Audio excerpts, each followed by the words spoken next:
Olá, muito boa tarde. Estamos hoje aqui na TV IPAC com mais uma edição do podcast TV IPAC. Hoje estamos recebendo aqui duas personalidades do mundo social, da educação e que têm utilizado de sua experiência, das suas vivências para a transformação da vida de outras pessoas. Então eu queria apresentar a todos vocês, as pessoas que nos veem, a doutora Fabiana Pinto. Doutora Fabiana Pinto, que é formada em psicologia pela Mackenzie, pós-graduada em psicologia e que vem desenvolvendo um trabalho relacionado à educação, à formação, à melhoria da questão socioambiental de educadores e de alunos e que hoje vai compartilhar um pouco desse conhecimento conosco. Muito bem-vinda, Fabiana. E também não queria... Agora, o Celso, eu tenho que fazer uma apresentação assim. É difícil, para mim é muito difícil falar do Celso, porque o Celso é um querido amigo de muitos anos, empreendedor social, um especialista em desenvolvimento sustentável, do terceiro setor, sustentabilidade, filantropia. Mas eu acho que tudo aquilo que está escrito aqui, ele poderia se resumir em uma pessoa que pensa a boa prática da convivência, a boa prática da execução e da aplicação de políticas públicas para a sociedade. Dele nasceu grandes ideias, né, Celso? Nasceu, por exemplo, a Bolsa de Valores Sociais de São Paulo, que foi, salvo engano, Celso, foi a primeira Bolsa de Valores Sociais do mundo e daí reverberou para outras partes do mundo, é isso? Isso, e ela ganhou um reconhecimento informal, mas importante, de ter sido uma pioneira do que hoje a gente entende como os investimentos de impacto. Então é você alinhar as questões financeiras, as questões sociais, com retornos sociais e financeiros. E dessa experiência toda, né, eu, Valdinei, alguns de vocês já me conhecem, mas que tem um trabalho social de inclusão laboral juvenil, de educação para o mundo do trabalho já há muitos anos. Mas eu não quero me deter em mim. Eu quero muito que o Celso e a doutora Fabiana pudessem falar um pouquinho das suas experiências pessoais que fizeram que pudesse nascer grandes ideias essas que têm como objetivo o benefício de outras pessoas, o benefício de educadores, o benefício da educação propriamente dito. E dessa experiência nasceu aquilo que eles ou nós estamos chamando de pedagogia do caminho, que é uma proposta de formação de profissionais para a educação com uma série de ferramentas. Então, antes de qualquer coisa, Celso, eu gostaria que vocês falassem um pouco da trajetória de vocês, e dessa trajetória, naturalmente, vem nascendo muitos frutos, vem dando muitos frutos, e esses frutos têm sido compartilhados com a sociedade como um todo. Fabi, você é a bola da vez.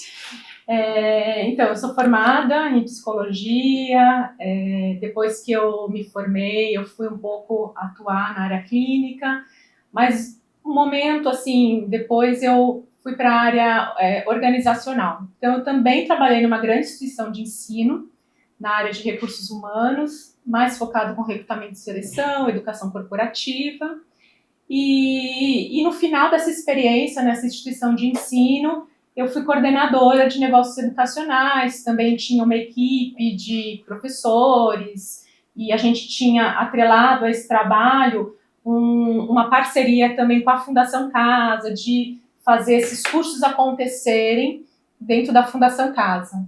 E após essa experiência, eu fui para um outro projeto social, uma instituição privada, que oferecia cursos de capacitação profissional para jovens de baixa vulnerabilidade.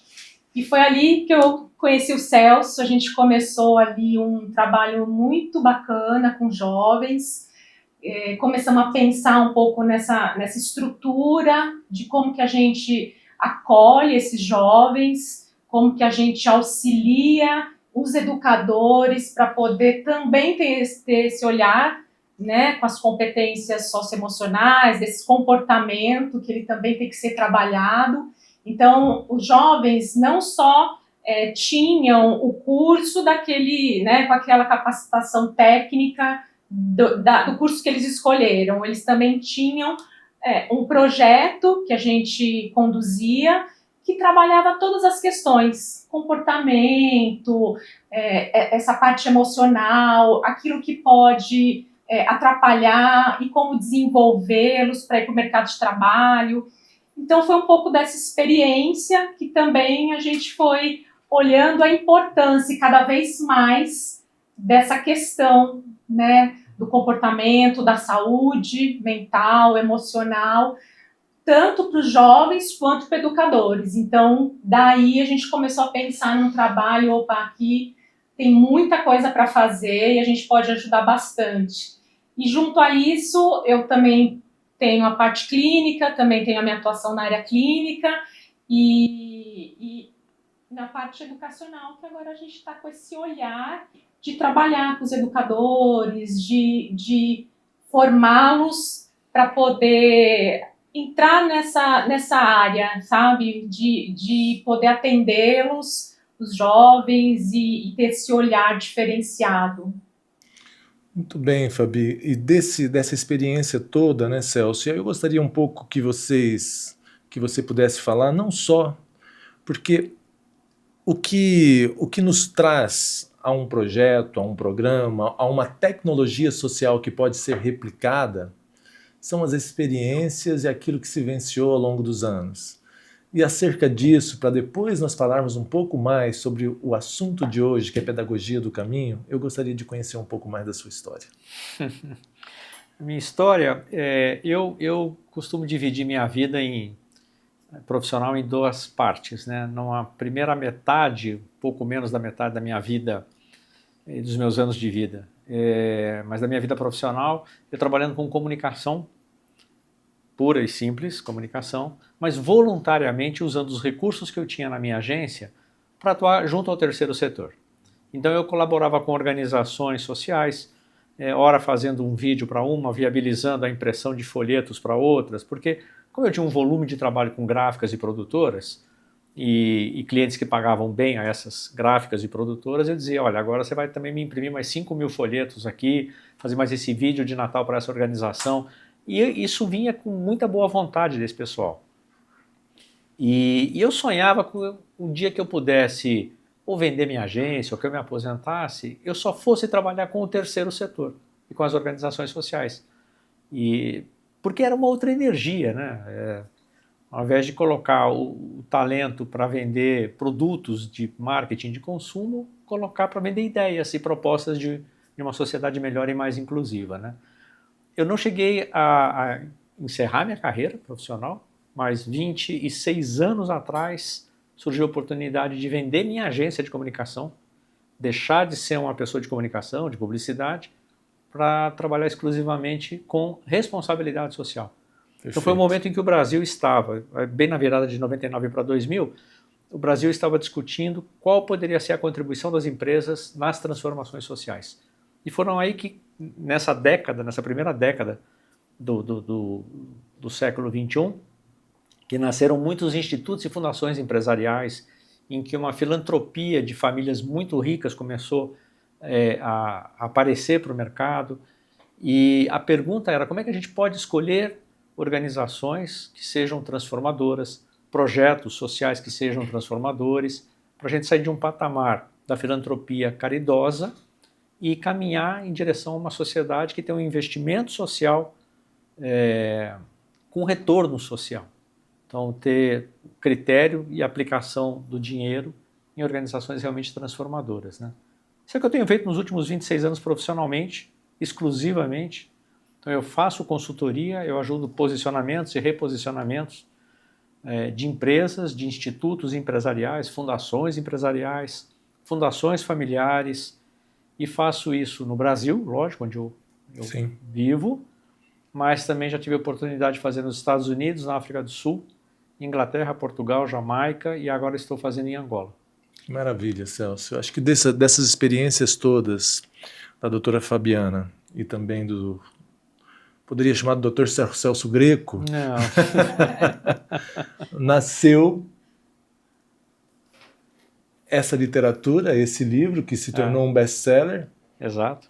chamado A Decisão que o Mundo Precisa. E eu não poderia recebê-lo aqui e não ouvir você falar dessa inspiração que é esse livro que foi lançado, acho que há 3 ou 4 anos, que está em segunda edição, né? Ele entrou em segunda E que edição. fez o maior sucesso. E eu queria saber um pouco mais do sucesso desse livro e a que ele se dedica. Tá. É curioso, quando eu fui escrever, na verdade eu tinha vontade de escrever o livro. E... Aqui, ó. A Decisão que o Mundo Precisa. Depois eu vou pegar um autógrafo aqui.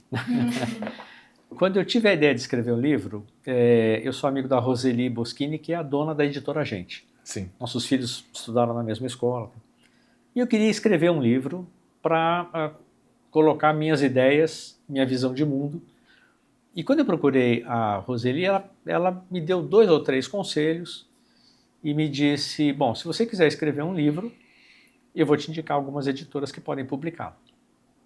Essa primeira resposta dela veio à cabeça, bom, lógico, né? Eu vim aqui conversar com ela. Roseli é uma importante dona de editora, hoje a maior editora do Brasil.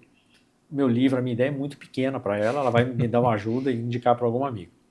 Só que, na sequência, ela me falou, porque eu não lanço livros, eu lanço autores.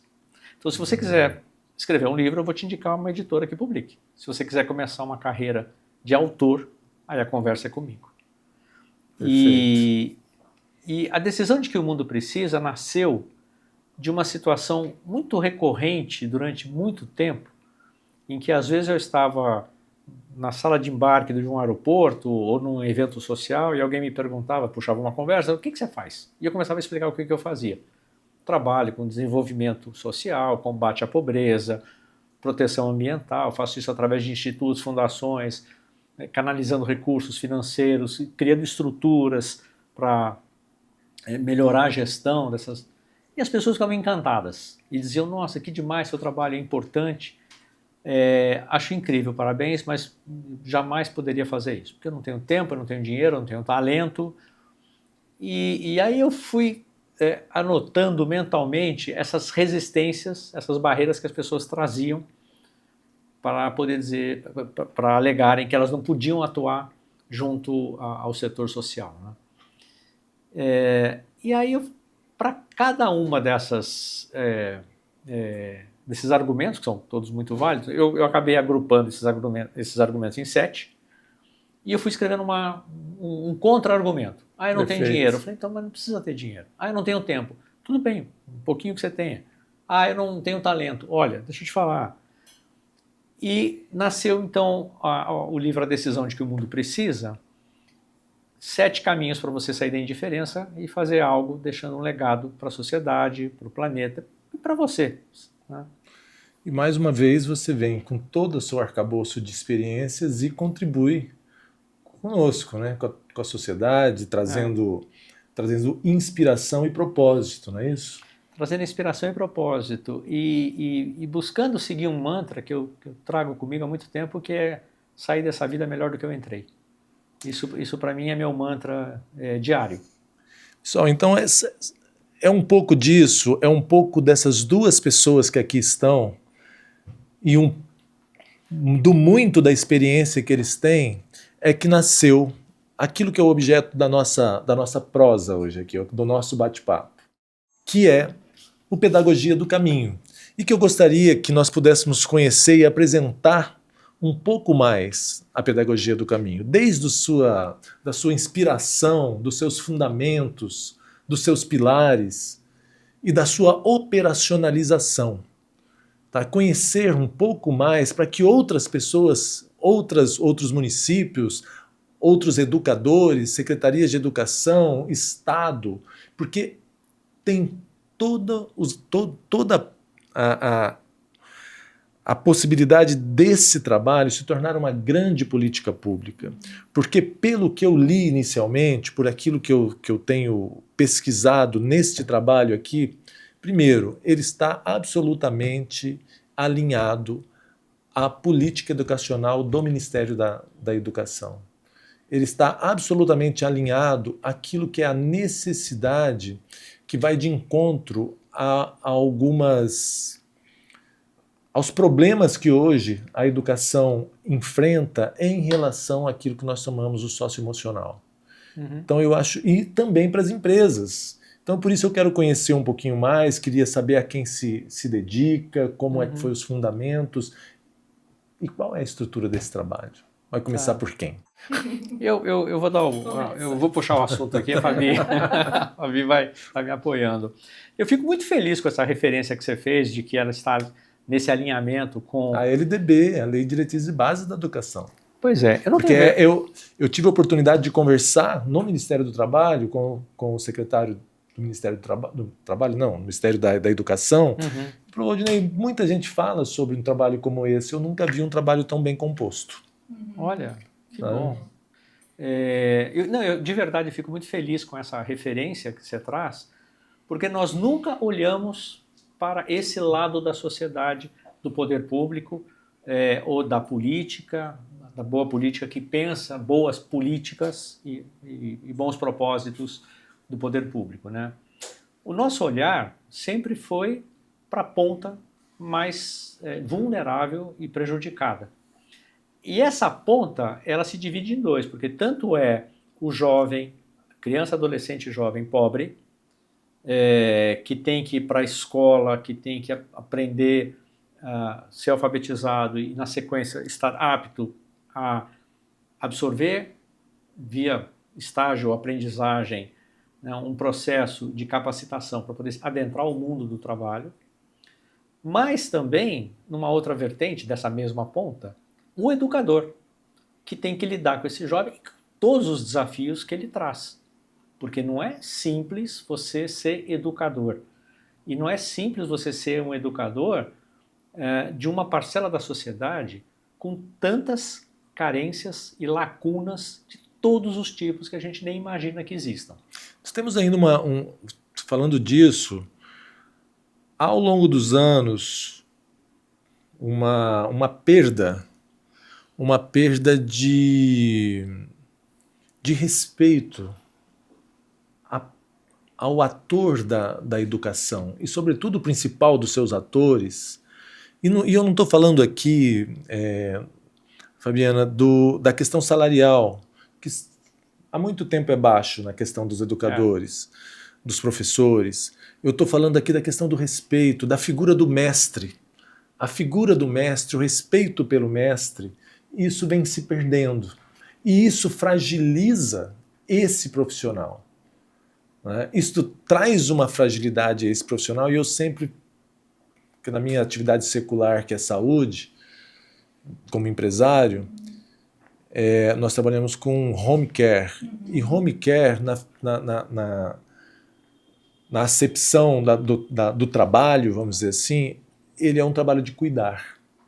E eu penso que na figura do professor, da pessoa que lida com a educação, que muitas vezes é desrespeitado, até agredido verbal e fisicamente, ele tem uma fragilidade emocional a partir de tudo isso.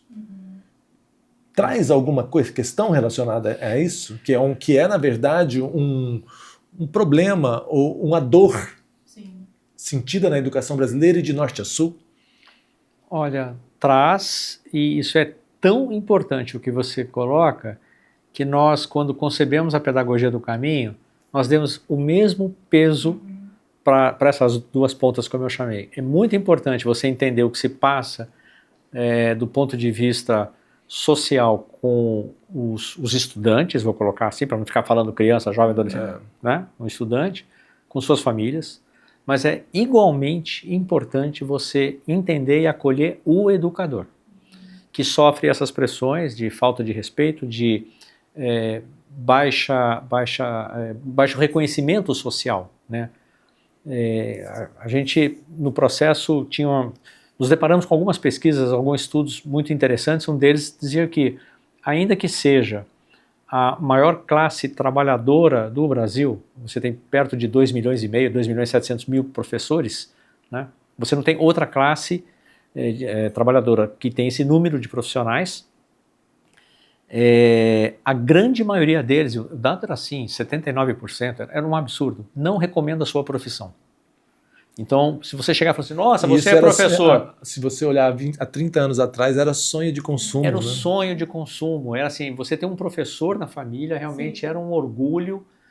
E hoje em dia não é por a autoavaliação que eles têm. Né? Então, o peso foi o mesmo. E o nosso olhar foi justamente esse. Quem cuida desse cuidador? Então, é claro que a gente está ali olhando para os estudantes, mas percebendo toda essa questão, os educadores. Então, sim, a gente tem que pensar em estratégias, em orientações, em escuta para aquele que está ali. Instrumentos de fortalecimento Sim. desse profissional que ao longo dos anos vem sofrendo com todo esse Muito. processo de deteriorização Sim. desse respeito profissional a qual ele sempre teve. Sim. E assim, se você for, vamos trazer uma questão prática de logística aqui. Se eu quiser fazer um trabalho com os estudantes de uma escola pública que tenha 500, 800, 1000 alunos, imagina você trabalhar com 500, 800 ou 1000 alunos. Agora, se eu trabalhar com um grupo de 20 ou 30 educadores daquela escola, eles conseguem trabalhar Então, eles viram multiplicadores de um processo. O que eles precisam? Eles precisam ser instrumentalizados para entenderem o que está se passando e, diante disso, como é que eu vou atuar. Numa sociedade, né, que está cada vez mais dinâmica e que a cada semestre, a cada ano... vem uma novidade que atropela todos os conceitos que a gente tinha acabado de colocar em pé. A gente está numa velocidade de transformação de sociedade, com coisas acontecendo a cada instante, que antes não aconteciam, agora acontecem, daqui a pouco vai acontecer a outra. Pedagogia do caminho acabou ganhando esse nome porque é uma pedagogia que traz, ou pretende trazer uma prontidão para lidar com o acontecimento, quando, e seja qual for ele, acontecer. Então, como é que você trabalha uma prontidão interna do educador para ele saber atuar naquele momento e não deixar que uma situação aguda vire crônica, que ela possa ser interrompida ali ou mitigada ali. Vocês citaram aí o número de professores, de profissionais dessa área no Brasil. Em uma conversa com um secretário de educação, inclusive do município de Goiânia, em alguns anos atrás, ele me disse que do número de professores que eles tinham quase 2.500 professores afastados. Boa parte deles afastados por questões burnout. Saúde mental. Por saúde mental, exatamente. Então, foi nessa pegada que toda essa experiência, todas essas pesquisas, e que nasceu a pedagogia do caminho. Em que se sustenta? Em que se fundamenta? Vamos lá. A pedagogia do caminho eu vou definir assim, é uma jornada que ela tem no seu programa 124 horas de reflexão, conversa, estudo, debate, aprendizagem. Perfeito. São 124 horas dedicadas a isso. São 4 pilares que a gente trouxe para formatar a pedagogia do caminho. O primeiro dos pilares é um estudo muito interessante que a Unesco fez, que foi amplamente adotado por diversas organizações educacionais, mas curiosamente é um estudo que não ficou famoso. Então não se fala dele. Mas quando você olha os programas, os planos estratégicos das principais organizações educacionais do Brasil, esse estudo está lá. Esse estudo chama-se O Cérebro Adolescente, a Segunda Janela de Oportunidade. Resumidamente, sempre se atribuiu, com razão, uma grande importância para a primeira infância. Porque há um momento na primeira infância em que o cérebro, fisicamente, organicamente, nas sinapses, assim, os neurônios, estão aptos a receber, armazenar, processar toda a informação do campo intuitivo, que é o campo das emoções, do equilíbrio emocional, das reações, de como é que é o humor e tudo mais. Quando vai caminhando do final da primeira infância para a adolescência, então o cérebro ganha uma outra configuração, o lado racional fica mais ativo, é quando dá para ensinar português, geografia, matemática, raiz quadrada, coisas próprias de quem já está mais avançado, né? E acreditava-se que, olha, se você não trabalha bem a primeira infância, você vai ter um adulto, se tiver problemas, possivelmente um jovem adolescente problemático, etc. Se tiver dinheiro, vai fazer terapia, se não tiver, lute com isso. E a sociedade que lute com isso. Perfeito. O que esse estudo trouxe? Esse estudo trouxe, baseado em ciência, neurociência e muita experimentação, a descoberta de que na passagem de adolescência para a juventude, o cérebro ganha novamente aquela configuração da primeira infância.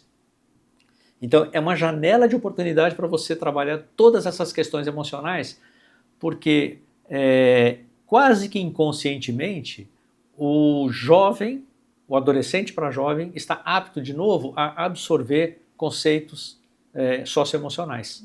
Neuroplasticidade. Neuroplasticidade, exatamente isso.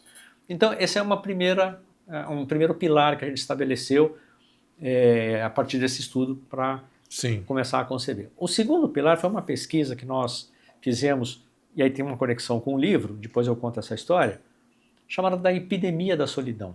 Perfeito. Epidemia da solidão é um fenômeno que ele ganha esse nome na Inglaterra, a partir de uma constatação do governo inglês de que havia uma grande parcela da população procurando o sistema público deles, do SUS, como a gente tem aqui, em busca de consulta, tratamento, aconselhamento, remédio para situações de depressão, de saúde mental, eu não estou bem. Sim.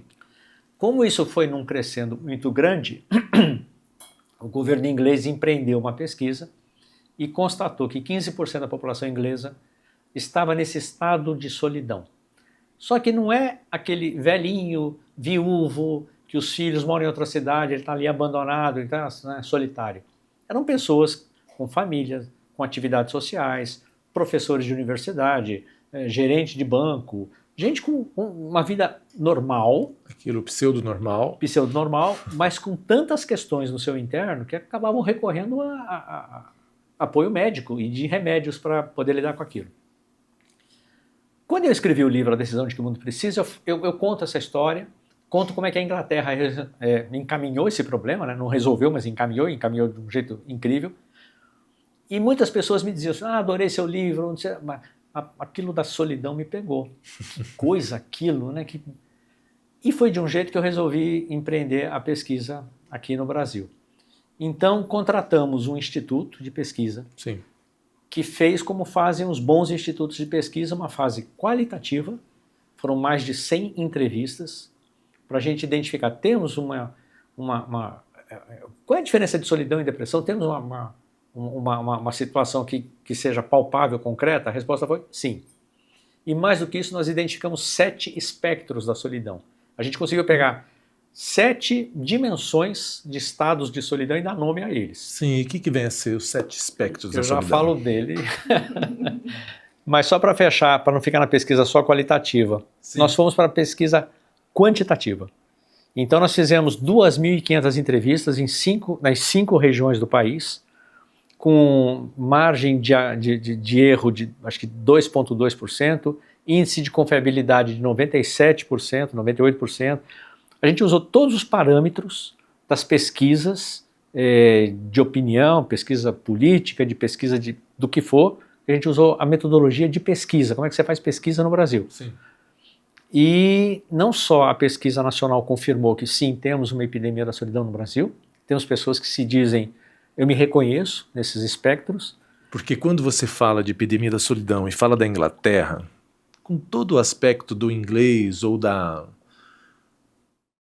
a Inglaterra ou Londres é um pouco cinza e é um pouco o próprio ambiente é bastante propício para aquilo que pode te derrubar e te trazer nesse processo da solidão, porque eu tenho pessoas que eu conheço na Suíça, que inclusive eu trabalhei com eles, e falaram, não, na Suíça são 6 meses cinzas, não se vê o sol, né?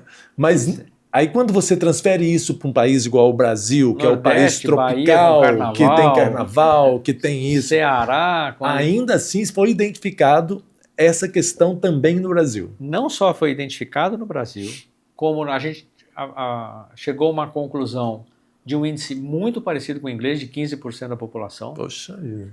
E aí vem o dado mais crítico. a maior incidência dos espectros da solidão estão na faixa etária dos 18 aos 34 anos de idade. Uma faixa etária extremamente jovem, Sim. em idade escolar. O que é um alerta muito grande social, porque quando você tem essa faixa etária de jovens de todas as classes sociais, a gente não está falando de jovens vulneráveis, não, tinha classe A, B, todas elas lá. Com essas questões de saúde emocional, saúde mental, e se reconhecendo num estado de solidão que a gente define como andar desacompanhado de si mesmo, né? Não é possível pensar que a gente vai ter uma sociedade saudável no futuro. É muita gente já com problema Isso é um muito risco, cedo. um risco 15% de jovem. 15% da população. E essa população a maior incidência nessa faixa está etária. em jovem. Quer Isso dizer, é tão grave que a Inglaterra... É comprometedor isso. É muito grave. A Inglaterra criou o Ministério da Solidão. Começou como Secretaria da Solidão, não é o nome de um programa, etc. Não, ele começou com uma secretaria, com um secretário nacional da solidão, com budget de solidão. O ministro não era um solitário, não? Hã? O ministro não era um solitário. Não, acho que não. Acho que não. Mas virou vamos dar um pouco de leveza a esse assunto, que está me assustando, tanta solidão. Vira um ministério na Inglaterra. Lá eles adotaram firme como política pública, como um zelo que o governo tem que ter com... Epidemia da solidão é o segundo pilar. O terceiro pilar, ele vai olhar na pedagogia do caminho, então a gente vai estudar junto aos educadores, né, que participam desse processo, dessa jornada. Aos atores da educação, né? Os atores da educação. Sim. A mim me parece que um trabalho como esse, ele se estende a um professor, aquele que dirige uma escola. Todo mundo é educador. Exatamente. Todo mundo é educador. Todo mundo é educador. Então, a gente usa esses estudos da Unesco de neuroplasticidade do cérebro, os achados da epidemia da solidão, para trazer para essa jornada esse aprendizado, esse debate, junto a especialistas que a gente convida. E aí, se o público é de diretores e gestores de escolas, se é de escola fundamental ou de ensino médio, se é de universidade, ou se são os professores em contato direto, a gente traz o assunto, adequa para aquele público, para ensiná-los, capacitá-los a fazer uma leitura e um debate sobre o que está acontecendo. Então é um pouco de traduzir os fenômenos sociais que a gente tem visto, mas mais do que fazer essa tradução, apontar também caminhos práticos de como lidar com ela. Perfeito.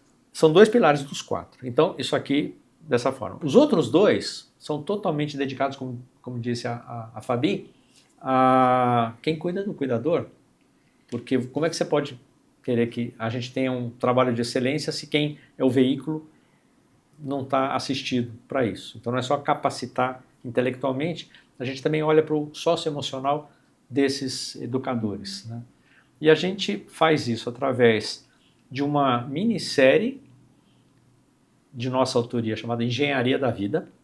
É uma minissérie em 8 episódios, são 26 vídeos, sobre construção de propósito e projeto de vida, onde a gente trata em cada um dos 8 episódios um processo de reflexão que é extremamente pessoal. É um mergulho em você mesmo. Você falando assim, Celso, você, Fabiana, construção de propósito e projeto de vida, que talvez, eu não tenho certeza daquilo que eu estou falando, o educador hoje, porque há alguns, voltando à década de 80, que é quando eu fui o estudante mais ou menos nessa faixa etária, ele tinha, sim, na profissão de educador, de professor, um propósito e a construção da sua qualidade de vida, a sua construção de vida, a sua construção de identidade profissional. Hoje, muitas vezes, em algumas vezes, eu não sei dizer exatamente, mas me parece um refúgio. Eu vou para a parte educacional porque é aquilo que me resta, não é mais um propósito, mas uma possibilidade que se apresenta que talvez seja um pouco mais fácil de se inserir. Ou de sobrevivência, vamos dizer assim. Que eu preciso de uma profissão que me traga minimamente a sobrevivência e ele vai para a educação. Porque o propósito de vida, ele exige um autoconhecimento. Sim. O que me motiva?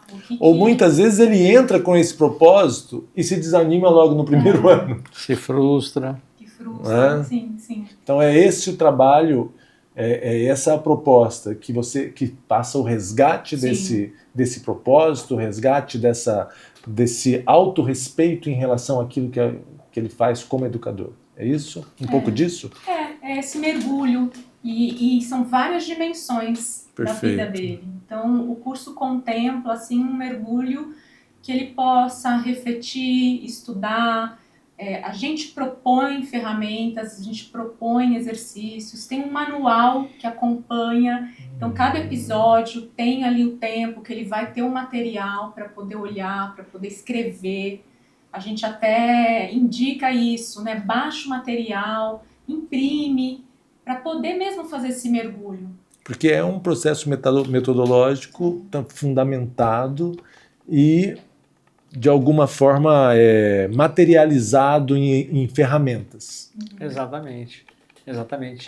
E o quarto pilar, que se junta a esses outros três, é o próprio livro, porque o livro, basicamente, a mensagem e que foi a solução para a Inglaterra, né? A gente precisa de conexões humanas. A Inglaterra resolveu, ou enfrenta ainda o problema da solidão, e não é só o estado de solidão, mas tudo o que ele acarreta na saúde emocional e mental, com um programa que eles chamaram de conectores comunitários. E os conectores comunitários, aí, sim, o nome de um programa que o Ministério da Solidão financiou, colocava essas pessoas em conexão com trabalhos voluntários, com organizações sociais, com se doar um pouquinho. Então, essa conexão fez com que de cada 1 libra, que é a moeda inglesa, que o governo investisse, ele economizava 6 libras em atendimento médico no SUS e remédio e tudo mais. E no caso, um retorno, assim. E no caso dos educadores, quando você fala que um percentual muito grande, quando se constata que um percentual muito grande desses educadores estão em situação de suspensão dos seus trabalhos por uma questão de saúde socioemocional, esse trabalho também traz essa questão da economicidade dos recursos públicos também nessa área, porque cuida do cuidador, cuida da saúde desse professor, cuida do empoderamento, do propósito, fortalece esse profissional e faz com que ele permaneça mais tempo nas suas atividades profissionais. Seria isso, não? A conta que a gente quer fazer, Valdinei, é assim, um profissional, imagina um professor afastado porque pediu afastamento por burnout. Para usar uma palavra aqui, e as questões são mais profundas, mas ok, pediu afastamento. Ele vai precisar ser substituído. Então vai ter aí, se alguém fizer uma conta, um custo desse afastamento, mantém o salário dele, aí vem a substituição, então tem que pagar para esse aqui, etc. Tal. Mas esse é um custo mais direto e mais fácil de contabilizar. Existe um outro custo invisível, que impacto isso leva para a família dele. Como é que essa coisa reverbera junto ao companheiro, aos filhos? Como é que ele passa a precisar ir à farmácia, comprar remédio, ou ir ao SUS, passar em consulta, ou entrar em terapia? Faz a conta do que custa esse afastamento, eu acho que o número vai ser assustador. Então, o investimento em prevenção socioemocional, fortalecimento socioemocional desse profissional que está ali na ponta e que não ganha o melhor dos salários, não tem a melhor das condições, o melhor dos ambientes, que lida com um público complicado, que traz para ele as questões que ele não resolve em casa. Imagina, com 1, 2, 3 filhos, ele vai resolver toda uma sorte casa de 50, problema. né? Se fizer a conta, eu tenho certeza que ela... Celso, Fabiana, como se dá a aplicação dessa tecnologia social de educação e de formação na prática? Como funciona na prática essa aplicação? Porque eu acho que é muito importante, se temos aqui um secretário estadual de educação, um secretário municipal de educação, os operadores da educação, essa é uma pergunta que vai realmente acontecer? Como se aplica isso? Na prática, como se faz? O Celso falou desses 4 pilares que sustentam a pedagogia do caminho. Mas antes da gente fazer um trabalho com formadores, com educadores, a gente vai ouvi-los. Então, esse grupo aqui, quais são as dificuldades, quais são os desafios? Então, a primeira etapa é olhar, é escutar. Por quê? Porque a partir desse olhar, desse grupo, dessa região, dessas escolas, a gente vai ver o que está acontecendo para também trabalhar essas questões dentro da toda a metodologia que a gente tem, porque encaixa. A gente tem uma metodologia, mas a gente consegue ver o que está acontecendo naquele grupo, e se depois a gente for trabalhar com outro grupo, peraí, vamos primeiro escutar. O que está acontecendo aqui? E aí a gente faz essa estrutura para poder seguir. Esse processo de escuta, ele já é o exercício daquilo que a gente prega. Porque se nós fizéssemos um curso, como é um curso de Excel, um curso de marketing, de inteligência artificial, que está lá, está pronto, está formatado. Então, a pessoa que tem que aprender a se adaptar com aquela ferramenta, porque a ferramenta está lá. Se eu vou estudar geografia, se eu for fazer medicina, eu tenho que adaptar e entender. O que nós estamos falando é da importância das relações, das conexões, do ouvir e do saber lidar. Perfeito. Por isso, como a Fabi bem lembrou, o primeiro passo é dizer onde dói. E aí a dor do educador em Goiânia talvez não seja do educador de Porto Alegre ou de São Paulo. Embora haja uma conexão em tudo isso e haja uma transversalidade de dores. Há uma não? conexão. Diferentes. Exatamente. Há transversalidade, há questões socioeconômicas, demográficas, políticas. Existe todo um espectro que você vai vivenciar. Escolas públicas no Rio de Janeiro, com a enorme proximidade com as comunidades, com milícia, é diferente de escolas públicas em São Paulo, que tem uma proximidade com PCC, com outras que têm proximidade com uma ala mais conservadora, que influencia religiosamente ou politicamente. Professores que atuam, por exemplo, na região amazônica têm outra situação. Então você não consegue dizer, não, está todo mundo aqui dentro desse pacote. Perfeito. Por isso prontidão, por isso pedagogia do caminho, por isso ser uma jornada. E embora a gente vá guiando isso, e tem método, tem manual, tem exercício prático, tem coisa para ler, tem coisa para debater, dentro dessas 124 horas, ela tem uma construção que ela é coletiva, porque isso também é um jeito deles aprenderem como é que a gente trabalha em rede, em grupo. Dado esse passo de conhecimento, de escuta, qual é o próximo? Então, aí a gente tem um grande encontro, porque tudo bem que hoje as coisas acontecem muito virtualmente, mas a gente quer essa conexão, então o próximo passo é esse encontro, que a gente vai se apresentar, que a gente vai fazer uma dinâmica, que vai estar junto com eles. Então, esse é o primeiro passo. E depois a gente tem toda uma estrutura de encontros, de convidados. Mas esse primeiro encontro é importante para poder explicar ali, naquele momento, como que vai acontecer. Porque a gente tem materiais online, a gente tem uma plataforma, então como que usa isso? Então, primeiramente, vamos se encontrar. Vamos olhar olho no olho e vamos conversar um pouco. Se dá a partir do primeiro encontro, que eu estou entendendo que é presencial, e novos encontros que cumprem essa carga horária e que estão estabelecidos instrumentos de desenvolvimento e de avanço nesse conteúdo, é isso? Ao todo, a gente vai falar de 9 encontros, né? Nós temos um primeiro presencial, onde inclusive a gente vai apresentar o resultado da pesquisa e debater. Então, o que vocês nos trouxeram, né? Estamos todos alinhados? Estamos de acordo? Vamos nesse caminho? Então, e além das questões de uso de plataforma e eles entenderem a jornada que vai começar. Na sequência, então esse foi o primeiro, 7 encontros que são virtuais. Perfeito. Então a gente se encontra na plataforma. São conectados. Síncronos, mas ficam gravados, porque a gente sabe que as pessoas têm emergências, etc., né? E pode assistir depois. Perfeito. E um último encontro novamente presencial. Perfeito. E depois uma pesquisa de feedback deles sobre o curso. E quais são os resultados que se esperam?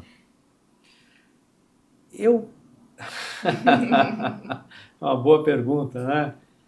Entusiasmo, reacender a paixão pelo ofício de educar, de ensinar, de encaminhar. Tem uma frase que eu gosto muito,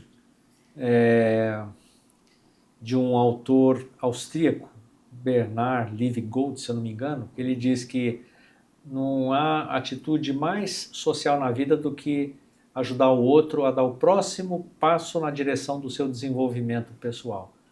Então não há atitude mais social na vida do que a de um educador que encaminha uma criança, um adolescente, um jovem para o próximo estágio da sua vida. Se ele sair bem deste estágio para o próximo, se ele chega melhor no outro estágio, existe uma grande chance de que ele nunca se perca desse caminho. Mas se não houver esse olhar, esse cuidado, temos um problema em sociedade no futuro muito concreto. Muito bem, eu acho que está muito bem esclarecido esse processo, acho que essa contribuição que pode ser dada para a educação nacional. E se você fosse falar com um diretor de escola hoje, um secretário de educação, o que você gostaria de falar para ele acerca da adoção de uma metodologia como essa? Quais são os benefícios que o Estado, que o município e que a partir disso a sociedade pode ter na implantação de um trabalho como esse? Eu perguntaria para ele quais são as oportunidades que ele tem de olhar para os educadores que estão sob a sua gestão e de saber sobre as dificuldades e os dramas, não os operacionais, não a questão da falta do material em sala de aula, ou da carteira quebrada, ou da porta que não tranca, que ele olhasse o aspecto mais humano da essência do ofício de educar. Quantas vezes ele teve, com quais instrumentos, a oportunidade de exercer esse olhar sobre o aspecto mais humano do processo que é o educador, né? E o desafio que ele tem. É isso que a gente oferece com a pedagogia do caminho. Muito bem, Fabi, obrigado. Obrigado pela oportunidade de escutá-los, Celso, escutá-la, Fabi. E a TV IPAC tem essa responsabilidade. O IPAC, como organização social, que é a mantenedora da TV IPAC, tem essa responsabilidade, que é a responsabilidade de descobrir, de desvendar, de trazer para os agentes públicos, para a sociedade, tecnologias que possam, de fato, impactar a vida do cidadão, a vida do educador, a vida da escola, a vida da sociedade. Mais uma vez, muito obrigado. Grande abraço a todos.